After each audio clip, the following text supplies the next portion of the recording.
Guys, so 45 days ng ating lettuce in a cut. Ayan, 45 days. 45 days na. So hindi ko siya binilag ng umaga, maiba naman hapon naman. Time check is 5:45 yata ng hapon. So hindi talaga ako nag-vlog ng umaga. Para mai-vlog ko siya ng hapon. So it's a different thing sa umaga. So tinatamaan pa siya ng tip burn, sobrang init eh. Naluluto yung dahon. Hindi nakaka-survive yung dahon sa grabing init. Okay, 5:45. So yan, so 45 days din ng ating lettuce. So may mga nutrient solution pa rin naman to, so yun isinasaling ko dito. So yan, hindi ko na siya ini-sprayan, gawa ng ayos naman siya. Okay, so yan yung ating status ng ating lettuce. Okay, yung ating lettuce ay already halos full grown na rin siya. So pwede ko na nga ito ipa-harvest kung tutuusin. Ito naman ay kulang pa sa ano, pero baka mag-reset ulit ako ng panibago. Ibig sabihin mag-uulit tayo sa simula para to occupy. Nga lang medyo may gastos ulit, bibili na panibagong buto, bibili ng kokopit.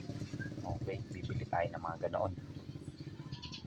Okay, so yun. So ang problema, malaking budget ay medyo pasukan niyo, kaya hindi na ako makapag ano, dahil tinatansya ko din yung budget natin. So medyo mahina pa naman yung kitaan natin ngayon sa PC Wi-Fi. Actually sa ngayon, kakaunti talaga yun.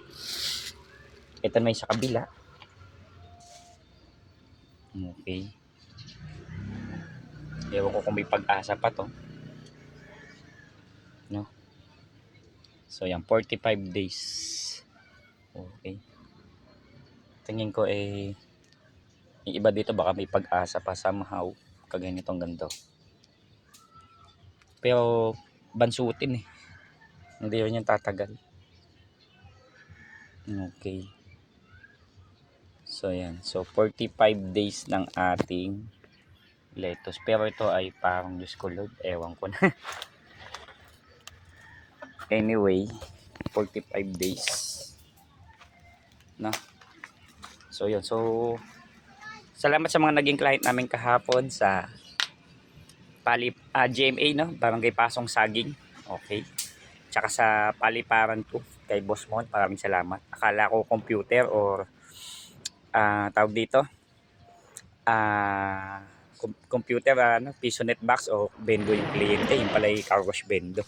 So, car wash bending ating ginawa. Okay. 45 days update. So, bala ko mag-reset na lang ng panibagong tanim ulit. Okay, maraming salamat po. PC mo gawa mo, Alex Leto Sinakat. Don't forget to subscribe. Salamat.